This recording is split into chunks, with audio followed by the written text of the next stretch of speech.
बड़े उसके जैसा दुनिया में कोई दयालु नहीं होगा मेरे शिव जैसा, बहुत बहुत एडवांस। अच्छा, सबसे ज्यादा आनंद आता है ना हरतालिका तीज के दिन, तुम देख लो, भगवान भला करे ऐसो आनंद आए।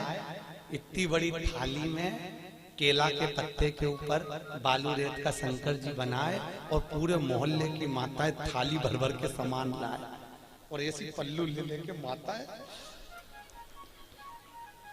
ककड़ी, भुट्टा, नरियल सब शंकर जी पे, बेल पत्ती, पत्ता पत्ती, धतूरा, सारा सामान शंकर जी पे, और सब सामान, और शंकर जी ऐसा दबा दबाया बैठा।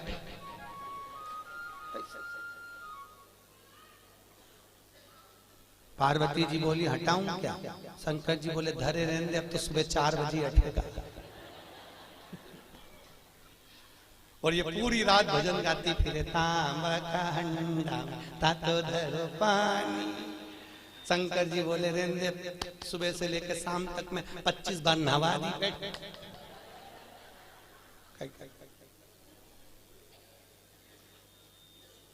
और बोलती जा, नींद आए भोला नवा के देऊंगी।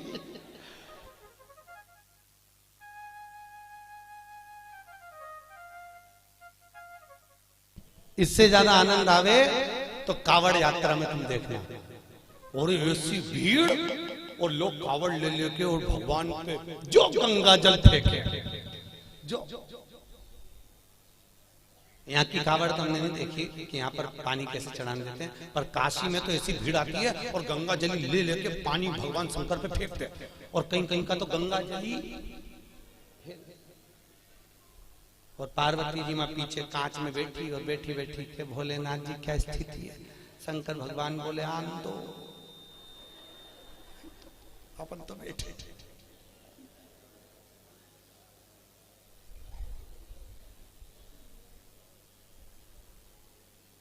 बहुत दूर से आए, बहुत।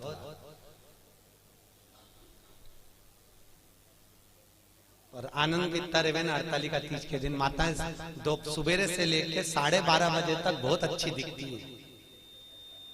सुबह से दोपहर के 12:30 बजे तक, 12:30 के बाद तो पलंग पे मिलती पट्टा बांध के।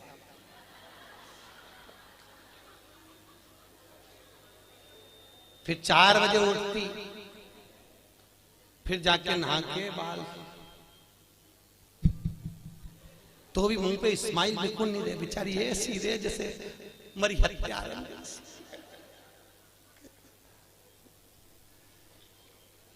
और फिर भी फोन लगा के पूछती रहती, चाची जी पंडित जी कितनी बजे आएगा, पंडित जी कितनी बजे आएगा।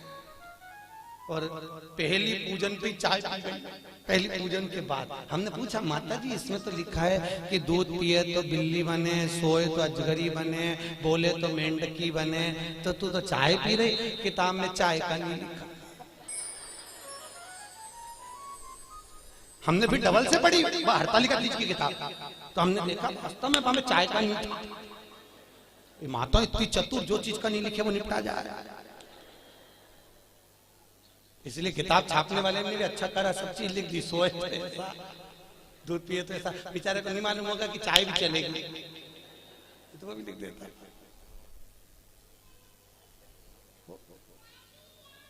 महाराज शिव करुणा सागर, उसके बराबर दुनिया में कोई करुणा नहीं कर सकता।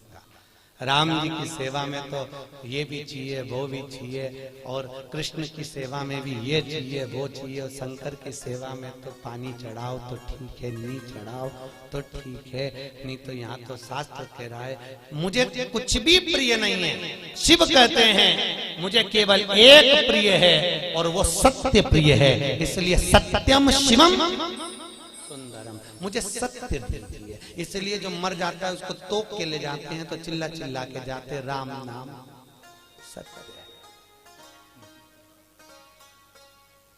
दुनिया के लोग इसलिए चिल्ला के ले जाते हैं कि इसको स्वीकार कर लेना, इसी ने सत्य बोला है, हम तो यूं ही झूठे ला रहे। हमारा काम तो इकट्ठा करके तुम्हारे यहाँ छोड़ना। असत्य नाम, सत्यमय जीवन को जियो।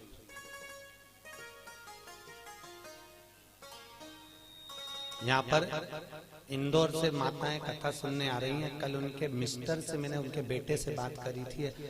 आप क्या पेशा है आपका, सर्विस क्या है आपकी?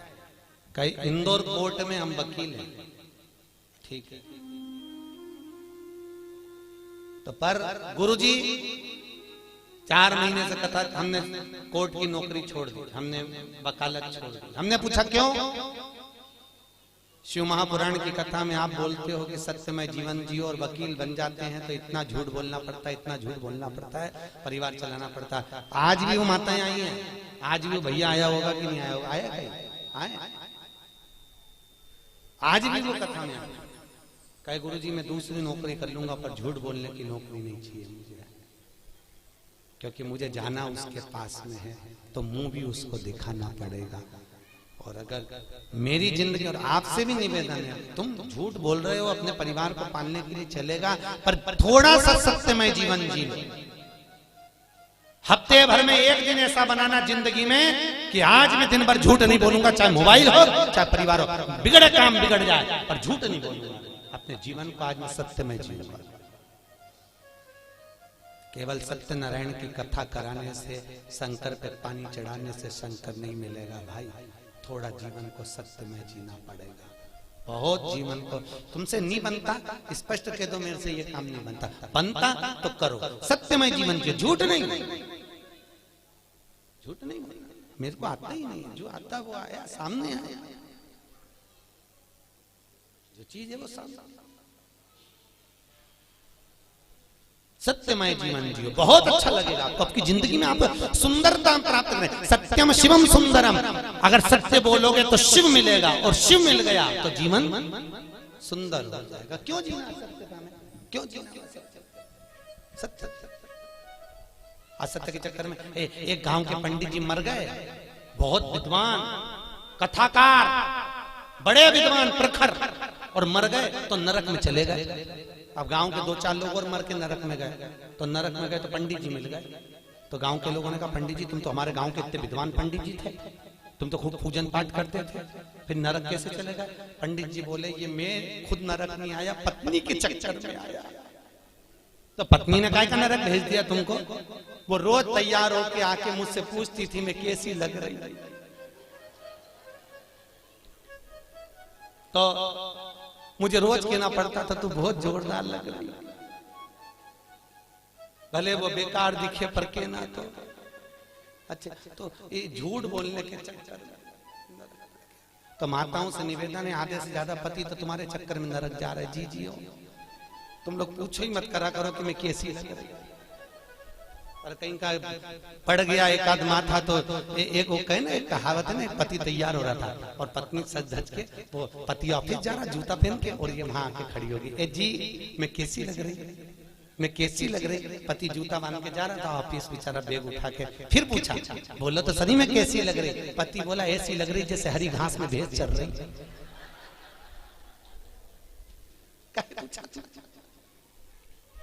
पूछा ही क्यों? भगवत तत्व की शरणागति है महाराज। जीवन में थोड़ा सत्यमय जियो, सत्यम शिवम। अच्छा, बहुत मस्त कथा कह रही है। भूत बावन भूतेश्वर भोलेनाथ ने ब्रह्मा जी को श्राप दिया। देवताओं ने मिलकर ब्रह्मदेव के लिए आदर करा, भगवान शंकर की पूजन करी। भगवान शिव ने कहा नारायण ये ब्रह्मा जी का सिर कटा है, ब्रह्मा जी के कटे हुए सिर से बट वृक्ष उत्पन्न होगा। कौन सा वृक्ष? बट वृक्ष, बड़ का पेड़। और इस बट वृक्ष के नीचे कोई देवता की पूजन नहीं होगी, होगी तो केवल पितरों की पूजन होगी। और मैंने इस ब्रह्मा के मुख को बड़ का पेड़ बनाया है, इसलिए मैं इस पेड़ के नीचे विराजमान रहूंगा। मेरा नाम वटकेश्वर महादेव रहेगा। कौन सा महादेव? वटकेश्वर। यहां पर भी होंगे बटकेश्वर महादेव कहीं ना कहीं। महाराज बड़केश्वर महादेव, जो घर में चिड़चिड़ापन रहता है, क्रोध रहता है, झगड़ा होता है, क्लेश मचा होता है, घर में शांति नहीं रहती, तो बड़केश्वर महादेव के मंदिर में जो जलाधारी होती है, उस जलाधारी में अपना नाम और गोत्र बोलकर बेलपत्री की डंडी को फंसाकर उसमें 1 लोटा पानी और दूध चढ़ाकर आ जाइए, घर में शांति हो जाती है, कभी क्लेश नहीं मचेगा। सोमवार की अष्टमी के दिन यह क्रम किया जाता है। कौन से दिन? जम के बोलिए। सोमवार की अष्टमी, बटकेश्वर महादेव के मंदिर में। बटकेश्वर शिव को भगवान ब्रह्मा का मुख बड़का हो गया। समय आया, ब्रह्मा जी ने सृष्टि की रचना आगे बढ़ गई। भगवान विष्णु ने ब्रह्मा जी से कहा, ब्रह्मदेव सृष्टि की रचना करिए। शंकर जी से पूछा, ब्रह्मा जी ने सृष्टि कैसी रचना है? भगवान भोलेनाथ ने अपना अर्धनारेश्वर स्वरूप का दर्शन दिया।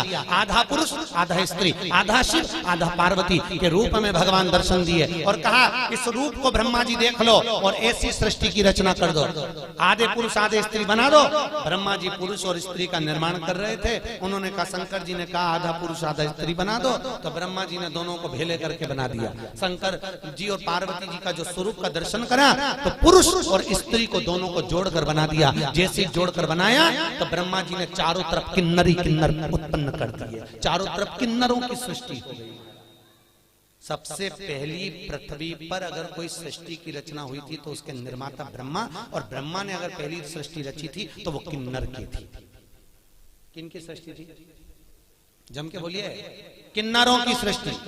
चारों तरफ किन्नरी किन्नर हो गए।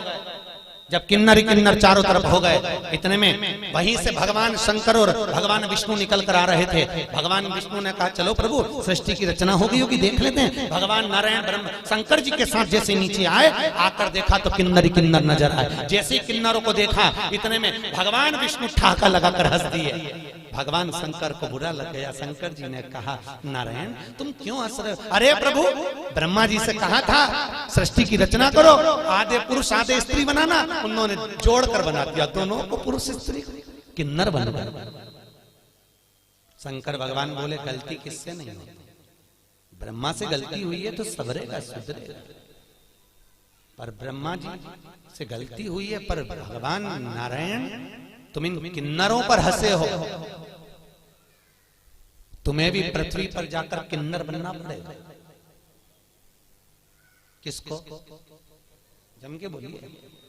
भगवान नारायण, तुम्हें पृथ्वी पर जाकर किन्नर बनना पड़ेगा।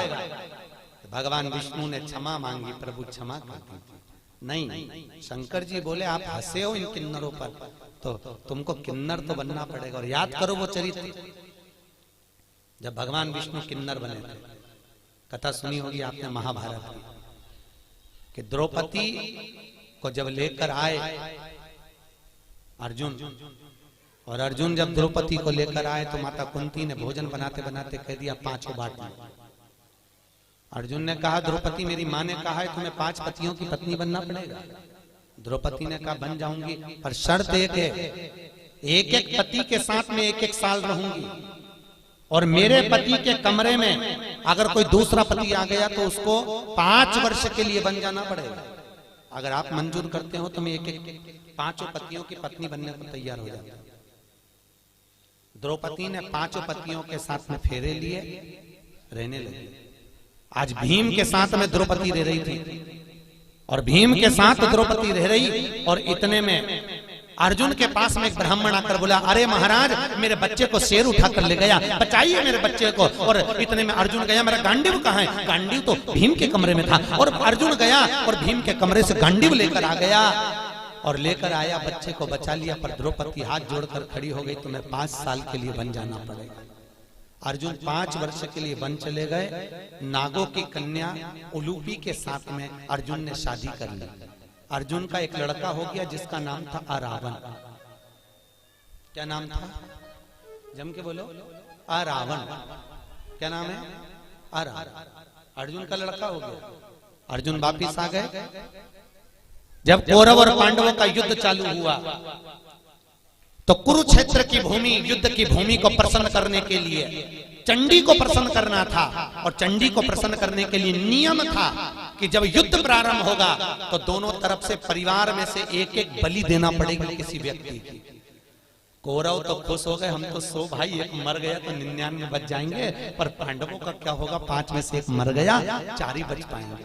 भगवान कृष्ण को नींद नहीं आ रही, बेचैनी बनी हुई है।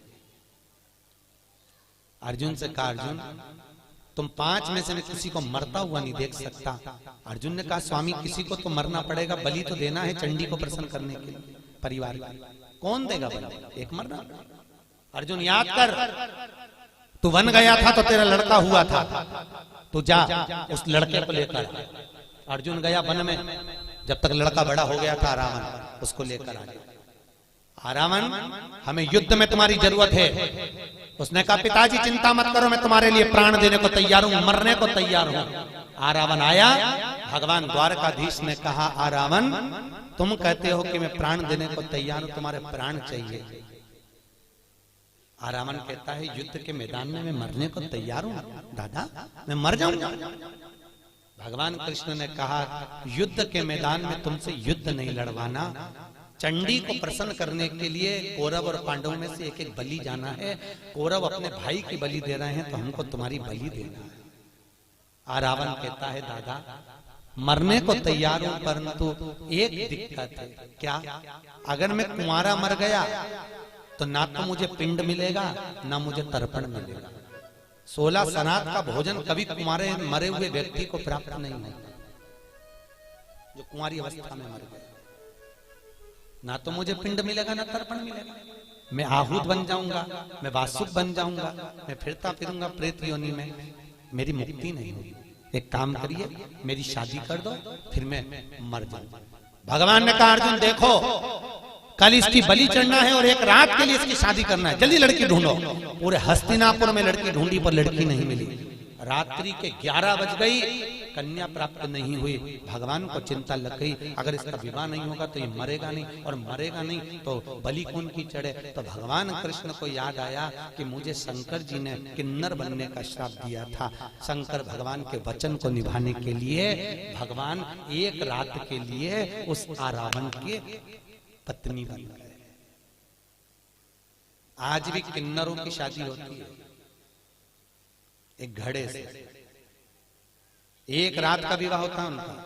उस घड़े का नाम रहता है आरावन। क्या नाम है? किन्नरों के पति का नाम है आरावन। उस घड़े से विवाह होता है, फिर घड़े से ही वो मांग भरते हैं, घड़े से ही मंगल सूत्र पहनते हैं। इसलिए हमारे यहाँ किन्नर मांग भी भरते हैं, मंगल सूत्र भी पहनते हैं, हाथ में चूड़ी पहनते हैं, पाँव में बिछूड़ी पहनते हैं। तो कई लोगों के मन में आता है इनका पति कौन है? इनका पति आरावन। एक रात्रि का विवाह किया जाता है इनका, एक रात। और उस आरावन का विवाह भगवान द्वारकाधीश के साथ में हुआ। किन्नर भगवान को बनना पड़ा, प्राण छूटे उस आरावन के। भगवान फूट फूट कर रोए। भगवान ने ये लीला शिव जी के वचन को निभाने के लिए। किन्नर शास्त्र कहता किसी पर मत हंसो जिंदगी में कभी भी। ना जाने कौन सी घड़ी, किस पल, किस जगह, किस स्थान पर हम हंस दिए और वो बुरा बुरा हो गया। ना हंसिए। अपने को प्रसन्न रहना है, अपनी जगह पर रहिए। अपने को अलमस्त रहना, अपनी जगह पर रहिए। पर किसी को देखकर, किसी को उंगली उठाकर, किसी की ओर निगाह कर कर हमारे चेहरे पर प्रसन्नता का भाव नहीं होना चाहिए। उसको ना जाने कब ठेस पहुंच जाए। प्रसन्न भाव बहुत। आज ब्रह्मा जी तुमने सृष्टि की रचना ठीक नहीं करी, इसलिए आज भी हिंदू धर्म की रीति है, भगवान शंकर का अर्धनारीश्वर स्वरूप का फोटो मंदिर में लगा सकते हो, आश्रम में लगा सकते हो, पर घर में अर्धनारीश्वर स्वरूप का फोटो नहीं लगाया जाता। शंकर के आधे शिव और पार्वती का स्वरूप। कौन सा स्वरूप? जम के बोलिए, अर्धनारीश्वर। घर में नहीं लगता वो फोटो। अगर आपको लगेगा तो कहीं आश्रम में लग जाए, कहीं मंदिर में लग जाए, कहीं अन्य जगह पर लग जाए, और घर में अर्धनारीश्वर स्वरूप का फोटो नहीं लगाया जाए। फोटो नहीं लगा। अर्धनारीश्वर स्वरूप का दर्शन। सृष्टि की रचना का फिर निवेदन करा। ब्रह्मा जी ने अपनी जंघा से मनु और शत्रुपा को प्रकट करा, उन्हीं की सृष्टि आगे बढ़ी। उत्तान पात प्रियवत कन्या देवहूति प्रसूति आपूति हुई। और कन्या प्रसूति का चरित्र वर्णन किया गया जो दक्ष प्रजापति के साथ में दिया। माता प्रसूति के गर्भ से कई बच्चों का जन्म हुआ, कई बच्चों ने जन्म लिया, पर जितने बच्चे लड़कों ने जन्म लिया उनको देवऋषि नारद ने सत्कर्म में लगा दिया, सबको भजन में लगाया, कीर्तन में लगाया, सबको सत्संग में लगाया। 60 कन्याओं का जन्म हो गया। कन्याओं के जन्म के बाद भी देखो माता प्रसूति के गर्भ से जितने बच्चों ने जन्म लिया वो सब संस्कारित, सब संस्कार। और फिर निवेदन है, जिस गांव में पानी की कमी होती है वहां की फसल बिगड़ जाती है, और जिस घर में संस्कारों की कमी होती है वहां की नस्ल बिगड़ जाती है। इसलिए नस्ल को सुधारने के लिए संस्कारों का होना जरूरी है। क्या दीजिए बच्चों को? अरे बोलो तो, संस्कार श्रेष्ठ। क्यों कहते हैं कि बच्चों को गीता पढ़ाओ? कहीं के लिए कहते हैं? किस लिए कहते हैं? गीता पढ़ाने पर प्रेशर क्यों दिया जाता है? पढ़ाओ बच्चों को गीता। क्यों?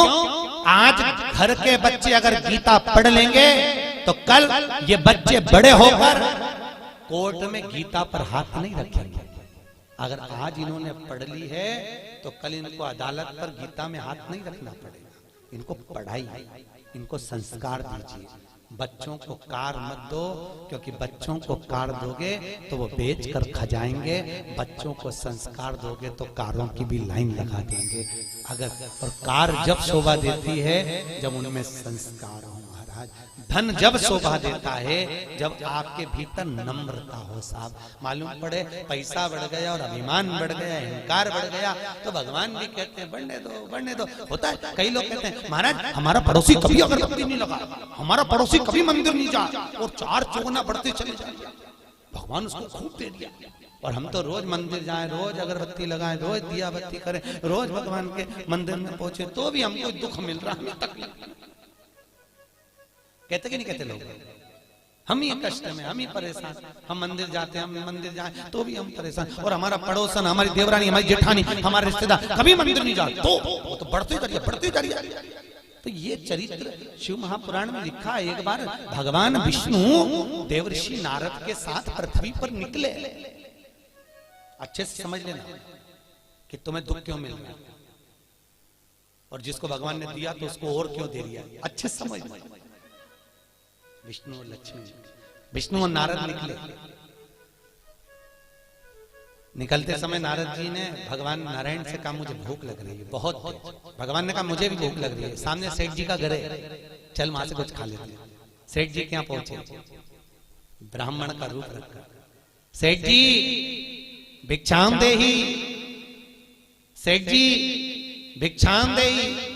सेठ जी पान चबाते चबाते बाहर निकल कर आए। क्या है? हमें भूख लग रही है महाराज, कुछ होए तो दे दीजिए। सेठ जी बोले तुम्हारा बाप रख के गया जो तुमको दे दो, निकलो यहां से बाहर, फिर फोकट का है, चलो। सेठ जी ने धक्के मारकर निकाल दिया। नारद जी भगवान नारायण से बोले प्रभु बहुत घोर अपराध हुआ है, अपना अपमान हुआ है, श्राप दो इसको, देव श्राप। ये सेठ कंगाल होना चाहिए, भिखारी होना चाहिए, देव श्राप। भगवान नारायण ने पीछे मुड़कर देखा, दोनों हाथ उठाकर कहा जा 4 चौगनी लक्ष्मी और बढ़े, तू और करोड़पति बनता चले जा, और धनपति बने। देवऋषि नारद ने भगवान विष्णु को देखकर कहा उसने तुम्हारा अपमान करा, उसने तुम्हें अपशब्द कहा और तुम उसको क्या करो 4 चौगनी लक्ष्मी और बढ़े। वो पहले से तो सेठ है, और सेठ बन जाए। हाँ बनने दे, चल। नारद जी को बुरा लग गया और आगे गए। भगवान के भूख लग रही, क्या करें? सामने बुढ़िया का मकान था, झोपड़ा। आवाज लगाया माँ भैया हमको भूख लगी है। माता जी ने आकर आसन बिछाया, बिछाकर कहा मैं तुम्हारे लिए पानी लाती हूँ। पानी लाई। क्या बात है? हमको भूख लग रही है। बूढ़ी अम्मा ने कहा महाराज जी हमारे यहाँ तो कुछ है नहीं, केवल एक गाय है उसी गाय का दूध मैं लेती हूँ, उसी गाय का दूध बचा है, तुम दोनों ले लो। अभी लाती हूँ। गौ माता का दूध लाकर भगवान नारायण और नारद को दिया। दोनों ने पिया, पीकर चले। नारद जी ने कहा कितनी अच्छी माता है, कितनी सेवा करिए प्रभु, इसको आशीर्वाद दीजिए, खूब आगे बढ़े। बेचारी के यहाँ कुछ भी नहीं है, केवल एक गाय है, केवल एक गाय, आप आशीर्वाद दीजिए।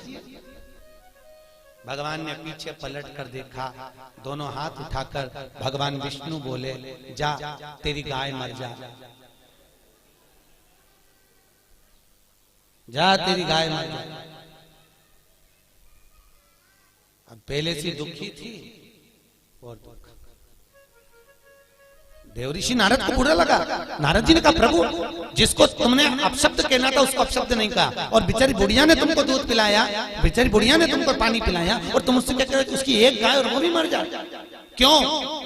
भगवान बोले नारद तू मेरी लीला कभी नहीं समझ सकता, नारद तो मेरी लीला को नहीं समझ पाएगा। नारद ये जो बुढ़िया है ना, ये दिन रात मेरा भजन करती है, दिन रात मुझको भजती है, और अंतिम में इसके जब प्राण छूटेंगे, अगर इसकी गाय जीवित रहेगी तो इसके प्राण उसमें अटके रह जाएंगे। मेरी गाय किसके पास जाएगी, कसाई नहीं काट दे ना जाने के, तो मैं इसके मरने से पहले इसका जंजाल मिटाना चाहता हूं, इसलिए मैंने कह दिया तेरी गाय मर जा, तुम निर्मल मन से मेरे पास मेरी होकर तो दूसरा जन्म नहीं होगा।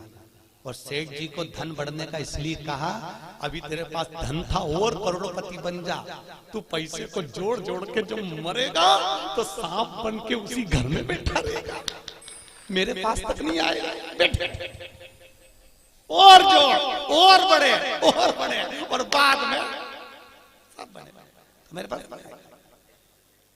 इसको दिया। कई लोग हमको मकान दिखाने ले जाते महाराज, कई लोग जैन साहब, कई लोग मकान दिखाने ले जाते हैं, और मकान दिखाने जब ले जाते हैं तो ये हमारे बड़े बेटे का रूम है, अच्छा ये छोटे का बेडरूम, अच्छा और ये मंजिले का, अच्छा ये बेटी का, महाराज ये रूम हमारा, अच्छा। और उसी रूम में हॉल में एक छिपकली चिपकी थी। कौन चिपकी थी? छिपकली। हमने छिपकली को देखा तो हमसे जजमान ने पूछा महाराज आप रूम नहीं देख रहे, छिपकली को देख रहे। हमने कहा जैसे तुम कह रहे हो ये मेरा है, उसी तरह छिपकली भी कह रही ये मेरा है।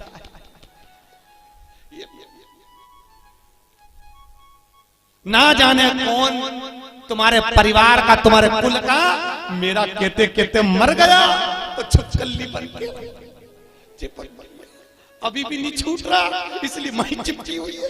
उसको 25 बार भगा फिर आ जाता, मेरा घर मेरा घर। अब बताओ आप में से कौन कौन छिपकली बनना चाहता है?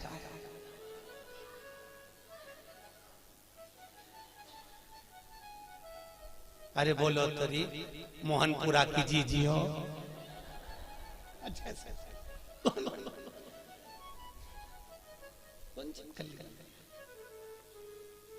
कभी मत कहो कि मेरा है। क्या लाए थे क्या? ले जाओगे मुट्ठी बांधे आए हाथ पसारे, जाओगे सब धरा रह जाएगा। एक से बढ़कर एक साड़ियां फालतू को लगी की लगाई।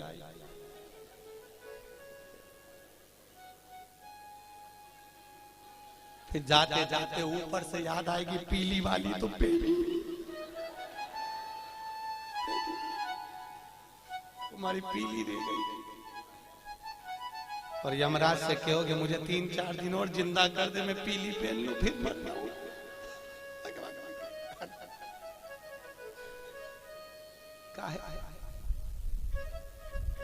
धरी पड़ी और जाएगा जब यहाँ से कुछ भी ना पास होगा। 2 गज कफन का टुकड़ा तेरा लिबास होगा। केवल 2 गज और कुछ भी। कितनी जगह ट्रेन में सफर कराया? अरे बोलो तो जम के। रिजर्वेशन कराया, सीट मिली थी, सोए थे, बस उतनी जगह जिस सीट पे सोए थे। और दूसरे की सीट पे चढ़ने की कोशिश भी मत करना, सामान फेंक देगी। उतनी और उतनी सी जगह, और उसके बाद में भी जगत का झमेला। काकी ने ऐसा बोल दिया, चाची ऐसी बोल दी, बुआ जी ऐसी बोल दी, उन्होंने ऐसा बोल दिया, और रोए रोए मरी जा रही। और कितना भी रो लो, आखिरी का फोटो में तो स्माइल देना ही पड़ेगा, जो दीवार पे टंगेगा। और माला प्लास्टिक के फूल की ऐसी, और डॉक्टर स्माइल देती रहेगी। और वो फोटो फिर बाद में 16 शराब में नीचे उतरेगा, और नीचे उतर के फिर खीर और पूड़ी को ऐसे मल के चिपकाएंगे, और अम्मा स्माइल देगी, और खीर पूड़ी चिपकी रहेगी पूरी साल। वो खीर पूड़ी इसलिए चिपका देंगे